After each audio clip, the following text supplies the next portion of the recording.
அனைவருக்கும் அன்பு வணக்கம். மிக முக்கியமான 10 கேள்விகளை இந்த பதிவுல நம்ம பார்க்க போறோம். இந்த கேள்விகளை பொறுத்த வரைக்கும் சென்ட்ரல் அண்ட் ஸ்டேட் கவர்மெண்ட் எக்ஸாம்ல ரிப்பீட்டடா கேட்கப்பட்ட கேள்விகளை நம்ம பார்க்க போறோம். சோ இது வரைக்கும் 70 கேள்விகளை வித்து அந்த கொஸ்டினுக்கு சம்பந்தப்பட்ட முக்கியமான விஷயங்களையும் நம்ம பார்த்துட்டு வரோம். சோ இன்னைக்கான முதல் கேள்வியை பாத்தீங்கன்னா நம்ம ஆரம்பிச்சிடலாம். இது வரைக்கும் 70 கேள்விகளை நம்ம போட்டிருக்கோம். சோ அது எல்லாமே ரொம்ப ரொம்ப இம்பார்ட்டன்ட் கொஸ்டின். சோ டைம் இருக்கும்போது நீங்க அதையும் நீங்க ஜஸ்ட் லிசன் பண்ணிட்டு ஜஸ்ட் கொஸ்டின் அண்ட் ஆன்சர் மட்டும் நீங்க பிக் பண்ணி எழுதிங்க. ரொம்பவே யூஸ்ஃபுல்லா இருக்கும். சோ இன்னைக்கான முதல் கேள்வி ரொம்ப ஈஸியான क्वेश्चन தான். The fourth Buddhist Council was held during the reign of, அதாவது 4வது புத்த மாநாடு யாருடைய காலத்துல ஏற்பட்டது, எங்க நடந்தது அப்படின்னு கேட்டீங்கன்னா, சோ மொத்தம் 4 புத்த மாநாடு நடந்திருக்கும். முதல் புத்த மாநாடு அஜாத சத்ரு தலைமையில நடந்திருக்கும். 2வது புத்த மாநாடு கால அசோகர், 3வது புத்த மாநாடு அசோகர் தலைமையிலையும், 4வது புத்த மாநாடு கனிஷ்கர் தலைமையிலையும் நடந்திருக்கும். ஓகேங்களா? சோ முதல் புத்த மாநாட்டை பொறுத்த வரைக்கும் இவங்கெல்லாம் ராஜாக்கள் எங்கெங்க நடந்தது அப்படின்னு கேட்டீங்கன்னா, இதை ஒரு ஆர்டர் ஞாபகம் வச்சுங்க. முதல் புத்த மாநாடு ராஜகிருகம் அப்படிங்கிற இடத்துல நடந்திருக்கும். ராஜகிருகம் அப்படிங்கிற இடத்துல நடந்திருக்கும். 2வது புத்த மாநாடு வைஷாலி அப்படிங்கிற இடத்துல நடந்திருக்கும். 2வது புத்த மாநாடு வைஷாலி அப்படிங்கிற இடத்துல நடந்திருக்கும். 3வது புத்த மாநாடு அசோக தலைமையில எங்க நடந்ததுன்னு கேட்டீங்கன்னா, பாடலிபுத்திரம், அதாவது தற்சமயம் பாட்னா அப்படின்னு சொல்றோம் இல்லையா, அதுதான் அந்த பாட்னாவுடைய பழைய பேர் தான் பாடலிபுத்ரா அப்படின்னு சொல்லுவோம். அங்கதான் நடந்தது. 4வது மாநாடு எங்க நடந்ததுன்னா, கனிஷ்கர் தலைமையில காஷ்மீர்ல நடந்தது. காஷ்மீர்ல குந்தல்வனம் அப்படிங்கிற இடத்துல பாத்தீங்கன்னா நடந்திருக்கும். சோ இது ராஜாக்களுடைய பெயர். நீங்க என்ன பண்ணணும்னா, முதல் 4 மாநாடு அப்படின்னு பார்க்கும்போது ஃபர்ஸ்ட் அஜாத சத்ரு, 2வது கால அசோகர், 3வது அசோகர், 4வது கனிஷ்கர். அதுக்கப்புறம் பிளேஸ் ஞாபகம் வச்சுங்க. புதுசா படிக்கிறவங்களுக்காக நான் சொல்றேன். பிளேஸ் முதல் புத்த மாநாடு ராஜகிருகம், 2வது வைஷாலி, 3வது பாத்தீங்கன்னா பாடலிபுத்திரம், 4வது புத்த மாநாடு காஷ்மீர். இதுல யாரு தலைமை தாங்கினது அப்படின்னு கேட்பாங்க. இவங்க எல்லாம் மன்னர்கள் பேரு. முதல் புத்த மாநாட்டுல தலைமை தாங்கினது யாருன்னு கேட்டீங்கன்னா உபாலி அப்படிங்கிறவர். முதல் புத்த மாநாட்டுல யாரு பிரசைட் பண்ணது அப்படின்னு கேட்டாங்கன்னா உபாலி. 2வது புத்த மாநாட்டை யாரு பிரசைட் பண்ணது, தலைமை தாங்கினது யாருன்னு கேட்டீங்கன்னா சர்வ காமினி அப்படிங்கிறவங்க. சர்வ காமினி அப்படிங்கிற ஒருத்தவர் தான் தலைமை தாங்கி இருப்பாரு. 3வது புத்த மாநாடு பாத்தீங்கன்னா மொக்காலி புத்தா டிஷா அப்படிங்கிறவரு. மொக்காலி புட்டா டிஷா எல்லாமே ஒரே பேர் தான், ஒரு புத்த பிகுரு. சோ மொக்காலி புட்டா டிஷா அப்படிம்பாங்க. 4வது புத்த மாநாடு கனிஷ்கர் தலைமையில காஷ்மீர்ல நடந்திருக்கும். அப்ப யாரு தலைமை தாங்கினதுன்னு கேட்டீங்கன்னா வசுமித்ரா அப்படிங்கிறவரு தலைமை தாங்கி இருப்பாரு. இதை நீங்க மேலும் தெரிஞ்சுக்கணும். ஓகேங்களா? சோ இந்த ஃபர்ஸ்ட் இருக்காருல அஜாத சத்ரு, இவர் எந்த மரபுன்னு கேட்பாங்க, இல்ல எந்த வம்சம்னு கேட்பாங்க. இவர் அரியங்க வம்சத்தை சார்ந்தவர். அஜாத சத்ரு அரியங்க டைனஸ்டியை சார்ந்தவர். 2வது புத்த மாநாடு கால அசோகர் தலைமையில வைஷாலில நடந்திருக்கும். இதுல மன்னர் கால அசோகர். யாருடைய தலைமை பிரசைடட் அப்படின்னா சர்வகாமினி. இந்த கால அசோகர் எந்த மரபை சார்ந்தவர், எந்த வம்சத்தை சார்ந்தவர்னா, கால அசோகர் சிசுநாகா டைனஸ்டியை சேர்ந்தவர் கால அசோகர். ஓகேங்களா? அசோகரை பொறுத்த வரைக்கும் உங்களுக்கு நல்லா தெரியும், வெரி ஃபேமஸ், மௌரிய டைனஸ்டியை சார்ந்தவர். கனிஷ்கரை பொறுத்த வரைக்கும் குஷான டைனஸ்டியை சேர்ந்தவர். குஷான் டைனஸ்டியை சேர்ந்தவர் கனிஷ்கர். ஓகேங்களா? சோ இதெல்லாம் ஞாபகம் வச்சுக்கணும். அடுத்த क्वेश्चन பாருங்க. இது ஈஸியான question. Who presided over the first session of the Indian National Congress? இந்திய தேசிய காங்கிரஸ் 1885ல ஆல் அண்ட் ஆக்டிவ் கியூம் உருவாக்குனாரு. அந்த முதல் கூட்டத்தின் தலைவர் யாருன்னு கேட்டா WC பானர்ஜி. உமேஷ் சந்திர பானர்ஜி தான் அந்த கூட்டத்தோட முதல் தலைவர். இந்த தீர்மானம் இருக்குல்ல, இவருதான் இந்த கூட்டத்தோட முதல் தலைவரா இருக்கணும்னு தீர்மானம் போட்டது யாருன்னு கேட்டீங்கன்னா தமிழகத்தை சேர்ந்த ஜி சுப்பிரமணிய ஐயர். யாருன்னு தெரியுதுல, இப்ப வரக்கூடிய ஹிந்து நியூஸ் பேப்பருடைய ஃபவுண்டர். அவரு தான் இந்த முதல் தீர்மானத்தை போட்டிருப்பாரு. முதல் தலைவரா WC பானர்ஜி இருக்கணுங்கிறது தான் முதல் தீர்மானமே INC காங்கிரஸ்ல. ஓகேங்களா? சோ அடுத்து பாருங்க, திருப்பதி டெம்பிள் எங்க லொகேட் ஆயிருக்கு அப்படின்னு கேட்டீங்கன்னா உங்களுக்கே தெரியும், ஆந்திராவில இருக்கு. சோ அங்கதான் யாருடைய கோயில் இருக்கு அப்படின்னு கேட்டீங்கன்னா ஃபேமஸ் திருமல வெங்கடேஸ்வர டெம்பிள் அங்கதான் இருக்கு. சோ இது எந்த கடவுளுக்காக டெடிகேட் பண்ணிருக்காங்கன்னா பாலாஜி வெங்கடேஸ்வரா கடவுளுக்காக டெடிகேட் பண்ணிருக்காங்க. இது எங்க இருக்குன்னு கேட்டீங்கன்னா திருப்பதியில, அதாவது சித்தூர் மாவட்டம் ஆந்திர பிரதேஷ்ல இருக்கு. ஓகேங்களா? சித்தூர் மாவட்டத்துல திருப்பதி. எந்த மாவட்டம்னா சித்தூர் மாவட்டம் ஆந்திர பிரதேஷ். ஓகே, இது உலகத்திலேயே ரிச்சஸ்ட் அண்ட் மோஸ்ட் விசிட்டட் டெம்பிளா இருக்கு. உலகத்திலேயே ரொம்ப பணக்கார மற்றும் அதிக பேர் விசிட் செய்யக்கூடிய ஒரு டெம்பிளா இருக்கு. அடுத்து பாருங்க, இந்த Indian constitution does not provide any procedure to remove the.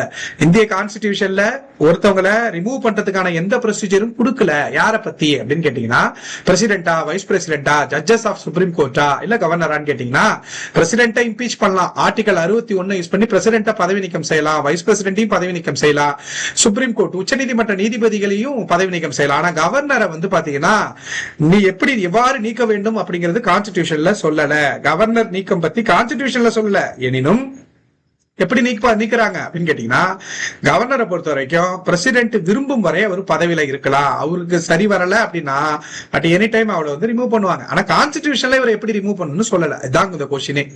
அடுத்து பாருங்க, சோலார் செல் வந்து என்ன பண்ணுது அப்படின்னு கேட்டீங்கன்னா, சோலார் செல் என்ன பண்ணுதுன்னு கேட்டீங்கன்னா, சோலார் எனர்ஜியை எலக்ட்ரிக் எனர்ஜியா மாத்துது. சோ ஓகேங்களா. சோ இப்போ இந்த சோலார் செல் எல்லாம் இருக்குல்ல, இந்த சோலார் பேட்டரி உங்களுக்கே தெரியும். ஓகே, இதுல உள்ள இந்த பாக்ஸா கொடுத்திருப்பாங்க இல்லையா, இது எல்லாமே சோலார் செல் அப்படின்னு நம்ம சொல்லுவோம். இதுக்கு இன்னொரு பேர் என்னன்னு கேட்டீங்கன்னா, போட்டோ வால்டாயிக் செல், பிவி செல் அப்படின்னு சொல்லுவாங்க. அதாவது போட்டோ வால்டாயிக் செல் அப்படின்னு சொல்லுவாங்க. இந்த சோலார் செல்லுல இருக்கக்கூடிய அந்த அதாவது போட்டோ வால்டாயிக் செல் கூட சொல்றாங்க இல்லையா, இதுதான் என்ன பண்ணுதுன்னு கேட்டா, சன்லைட், அதாவது சூரிய ஆற்றலை வந்து என்ன பண்ணுதுன்னா டைரக்டா எலக்ட்ரிக் எனர்ஜியா மாத்துது. அப்போ எதை யூஸ் பண்ணுதுன்னு கேட்டீங்கன்னா, அதுல என்ன மெட்டீரியல் யூஸ் பண்ணிருப்பாங்கன்னா, செமிகண்டக்டர் மெட்டீரியல் லைக் சிலிக்கானை யூஸ் பண்ணிருப்பாங்க. அதாவது அந்த சோலார் செல் வந்து எதனால் ஆனதுன்னு கேட்டீங்கன்னா, செமிகண்டக்டர் மெட்டீரியல் லைக் சிலிக்கானால் ஆனது. இந்த சிலிக்கான் தான் என்ன பண்ணுதுன்னு கேட்டீங்கன்னா, அந்த வரக்கூடிய சோலார் எனர்ஜியை டைரக்டா எலக்ட்ரிக்கல் எனர்ஜியா மாத்துது. இந்த எஃபெக்ட்டுக்கு பேரு போட்டோ வால்டாயிக் எஃபெக்ட் அப்படின்னு சொல்லுவாங்க. அப்போ அந்த சூரிய சோலார் செல் இருக்குல்ல, அது வந்து எதனால் ஆனதுன்னு கேட்டீங்கன்னா, சிலிக்கானால் ஆனது.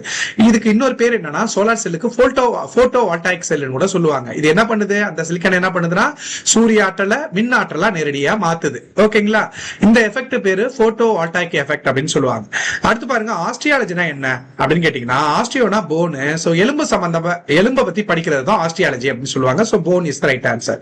சோ வெறும் எலும்பு பத்தி அப்படின்னா, which means மனுஷனுடைய எலும்பு கூடுகளை பத்தி படிக்கிறது, எலும்பு மஜ்ஜை போன் மேரோ பத்தி படிக்கிறது, போன் கிரவுத் எப்படி எலும்பு வளர்ச்சி அடையுது, இது எல்லாத்தையும் படிக்கிறது தான் ஆஸ்ட்ரியாலஜி அப்படின்னு சொல்லுவாங்க. ஓகேங்களா. அடுத்து பாருங்க, சாளுக்கிய ரூலர், இரண்டாம் புலிகேசி அப்படிங்கிறது ஒரு ஃபேமஸான சாளுக்கிய ரூலர். இவர் வந்து இவர் வந்து யாரை ஜெயிச்சாரு அப்படின்னு கேட்டீங்கன்னா, ஹர்ஷவர்தனர் இருக்காருல்ல, குப்தர்களுக்கு அடுத்து வந்த வர்தான பேரரசு இருக்குல்ல, அதுல ரொம்ப ஃபேமஸ் ஆனவர் ஹர்ஷவர்தனர். இந்த ஹர்ஷவர்தனர் பொறுத்த வரைக்கும் இவரும் இந்த இரண்டாம் புலிகேசியும் ஒரே காலகட்டத்தில் வாழ்ந்தவங்க. அந்த இரண்டாம் புலிகேசிக்கும் ஹர்ஷவர்தனருக்கும் போர் ஏற்படும் போது இரண்டாம் புலிகேசி ஹர்ஷவர்தனரை ஜெயிச்சிருப்பாரு. இந்த ஹர்ஷவர்தனர் யாருன்னு கேட்டீங்கன்னா, கன்னோசி அப்படிங்கிற இடத்தோட ரூலர் அவரு. ஓகேங்களா. சோ இவங்க ரெண்டு பேருக்கும் எங்க ஃபைட் நடந்ததா, நர்மதா ரிவர் இருக்குல்ல, நர்மதா ஆறு. இந்த நர்மதா தான் வந்து பாத்தீங்கன்னா மேற்கு நோக்கி பாயும் ஆறுகள்லயே மிகப்பெரிய ஆறு. அதாவது அரபிக்கடல்ல கலக்கக்கூடிய நதிகள்லயே பெரிய ஆறு எதுன்னு கேட்டீங்கன்னா நர்மதா ரிவர். அதாவது பெனின்சுலா ரிவர்ல, தீபகற்ப ஆறுகள் மேற்கு நோக்கி பாயும் ஆறுகள்ல பெருசு எதுன்னு கேட்டா நர்மதா ரிவர். ஒட்டுமொத்தமா கேட்டீங்கன்னா சிந்து நதி தான் அரபிக்கடல்ல கலக்கக்கூடிய ஒரு பெரிய நதி. ஆனா நர்மதா ரிவரை பொறுத்த வரைக்கும் இப்ப இந்தியா பெனின்சுலார் ரீஜியன் இருக்குல்ல, இந்த ரீஜியன்ல உருவாகக்கூடிய ஆறுகள் இருக்குல்ல, அந்த ஆறுகள்ல இந்த அரபிக்கடல்ல கலக்கக்கூடிய பெரிய நதின்னு கேட்டா நர்மதா தான். 13-12 கிலோமீட்டர் வந்து இது பாயுது. ஓகேங்களா. சரி, ரைட். இங்க என்னன்னு கேட்டீங்கன்னா, என்ன சொன்ன, இரண்டாம் புலிகேசி வந்து பாத்தீங்கன்னா ஹர்ஷவர்தனர் ஜெயிச்சாரு. அந்த எங்கன்னா நர்மதா நதிக்கரையில ஜெயிச்சாரு. இதை எங்க சொல்லியிருக்காங்கன்னா, ஐகோலே கல்வெட்டுல சொல்லியிருக்காங்க. இந்த ஐகோலே கல்வெட்டை பொறுத்த வரைக்கும் ரவி கீர்த்தி அப்படிங்கிறவர் வந்து இந்த கல்வெட்டை செதுக்கியிருப்பாரு. இந்த ஐகோலே கல்வெட்டுங்கிறது யாரை பத்தி சொல்லுதுன்னா, இரண்டாம் புலிகேசியை பத்தி சொல்லக்கூடிய கல்வெட்டு கர்நாடகாவில இருக்கு. அடுத்து பாருங்க, international date line bosses through. International date line அப்படிங்கிறது சர்வதேச ஓகேங்க, டேட், இன்டர்நேஷனல் டேட் லைன், சர்வதேச தமிழ்ல கரெக்டான எனக்கு தெரியல. இன்டர்நேஷனல் டேட் லைன்ங்கிறது எது வழியா பாஸ் ஆகுதுன்னு கேட்டீங்கன்னா, 180 டிகிரி தீர்க்க கோடு இருக்குல்ல, 180 கடைசி கோடு, தீர்க்க கோடுல கடைசி கோடு இருக்குல்ல, அதுதான் இன்டர்நேஷனல் டேட் லைன் அப்படின்னு சொல்லுவாங்க. ஓகேங்களா. சோ 180 டிகிரி லாஞ்சிடியூட் தீர்க்க கோடு தான் வந்து பாத்தீங்கன்னா இன்டர்நேஷனல் டேட் லைன் அப்படின்னு சொல்லுவாங்க. ஓகேங்களா. அடுத்து பாருங்க, போர்ட் பிளேயர் அப்படிங்கிறது அந்தமான் நிக்கோபாருடைய தலைநகரம். உங்களுக்கு தெரியும். இதுல என்ன கொஸ்டின்னா, இது எங்க இருக்குன்னு கேக்குறாங்க. நார்த் அந்தமானா, சவுத் அந்தமானா, மிடில் அந்தமானா, லிட்டில் அந்தமான் கேக்குறாங்க. இது வந்து சவுத் அந்தமான்ல இருக்கு. உங்களுக்கே தெரியும். என்னன்னு கேட்டீங்கன்னா, மேப்ல இங்க வந்து அந்தமான் நிக்கோபார் வந்து பாத்தீங்கன்னா இருக்கும். மேல இருக்கிறது வந்து அந்தமான், கீழே இருக்கிறது வந்து பாத்தீங்கன்னா நிக்கோபார். இதுல இந்த இடத்துல இருக்கிறது தான் போர்ட் பிளேயர். இந்த போர்ட் பிளேயர் தான் அந்தமான் நிக்கோபாருடைய தலைநகரமா வச்சிருக்காங்க. அப்ப சவுத் அந்தமான்ல தான் போர்ட் பிளேயர் வந்து பாத்தீங்கன்னா இருக்கு. ஓகேங்களா. அடுத்து பாருங்க, who was the Italian traveler to visit Vijayanagar during the during its hey days அப்படின்னு கேட்டீங்கன்னா விஜயநகர காலத்துல வந்து எந்த இத்தாலியன் டிராவலர் வந்தாருன்னு கேட்டீங்கன்னா நிக்கோலா காண்டி அப்படிங்கிறவர். இந்த நிக்கோலா காண்டி அப்படிங்கிறது வெனிஸ் நகர பயணி. வெனிஸ் நகர பயணினாலும் இத்தாலி நகர பயணினாலும் ஒண்ணுதான். ஏன்னா இத்தாலியில இருக்கக்கூடிய முக்கியமான நகரம் தானே வெனிஸ். சோ அங்கிருந்து விஜயநகரம் இங்க மன்னர்கள் ரூல் பண்ணும்போது வந்தவர் தான் யாருன்னா நிக்கோலா காண்டி தான் வந்து பாத்தீங்கன்னா இத்தாலியன் டிராவலர். ஓகேங்களா? சோ நன்றி, வணக்கம். ஏதாச்சும் டவுட் இருந்ததுன்னா கமெண்ட் பண்ணுங்க. நான் ஏற்கனவே சொன்ன மாதிரி நம்மளுடைய அகாடமில தியாழ் அகாடமில அட்மிஷன் ஓபன்ல இருக்கு ஃபார் அப்கமிங் எக்ஸாம். தேவைப்படுறவங்க 9952787085 இந்த நம்பரை கான்டாக்ட் பண்ணுங்க. நவம்பர் 1ஆம் தேதியில இருந்து கிளாஸ் வந்து பாத்தீங்கன்னா இருக்கும். நன்றி, வணக்கம்.